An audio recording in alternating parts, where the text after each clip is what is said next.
There's a rule in my hometown village. If you're not married by 33, you have to accept blind dates arranged by the village chief. Otherwise, misfortune will strike. When I told my boyfriend Ethan about this, he let out a cold laugh. What century is this? Your village is still so backward and superstitious? Clara, I will marry you, but you can't use such a cheap excuse to pressure me. I was actually planning to propose to you, but since you're lying to pressure me, let's just cool off for a while. As he spoke, he pulled out a ring and handed it to his assistant, Lily. The wedding ring I'd waited so many years for, he casually gave it to someone else. I was stunned for a moment. Ethan walked out of my office with a swagger, a victorious smile curling at the corners of his mouth. Lily awkwardly handed the ring to me. I looked at the ring's size, then slipped it onto Lily's finger. He bought it for you in the first place, didn't he? Look, it's a perfect fit. Tell Ethan that he and I are over. That evening, when Ethan got off work, I was packing my things. Seeing the 2 large suitcases in front of me, he paused mid-step. Why did you come home early today without waiting for me? Here we go again. He always had this ability to just turn the page on his own. Then I was supposed to take the out he offered me and step down gracefully and pretend nothing happened while we played the part of a loving couple. But now I didn't want to pretend anymore. Didn't your assistant tell you? We're done. His brow immediately furrowed, like I'd touched a sore spot. I'm trying to have a decent conversation with you, and you just have to be passive-aggressive, don't you? Lily grew up with you. You were the one who brought her to the company in the first place. What are you being so dramatic about now?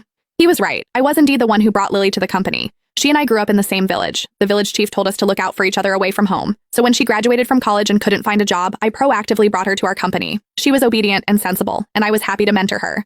Until I noticed her gazes at Ethan growing increasingly tender. I was very familiar with that look. Ethan had been a big shot back in school. I'd seen countless girls look at him that way, but Ethan's eyes had never lingered on them for even a moment. So I dismissed it as a young girl's crush and didn't make an issue of it. But she kept making more and more mistakes at the company. I casually criticized her a few times. She didn't talk back, just stood there crying while being reprimanded. But Ethan wasn't having it. For the first time, he yelled at me in front of the entire company. She's just a young girl. A few words would have been enough, wouldn't it? Who do you think you are, pulling rank on your own sister like this? I laughed bitterly, but I wouldn't back down. Do you have any idea how many messes our colleagues have had to clean up because of her mistakes? He waved his hand dismissively. In that case, let Lily be my personal assistant. He looked around at the colleagues watching the drama unfold. From now on, if anyone has complaints, come straight to me. Stop gossiping behind people's backs. If you can handle the work, stay. If you can't, get out. He strode ahead with large steps, like he'd won a battle. Lily followed behind him, her back radiating worship for Ethan. I looked up. Ethan was looking down at me from above.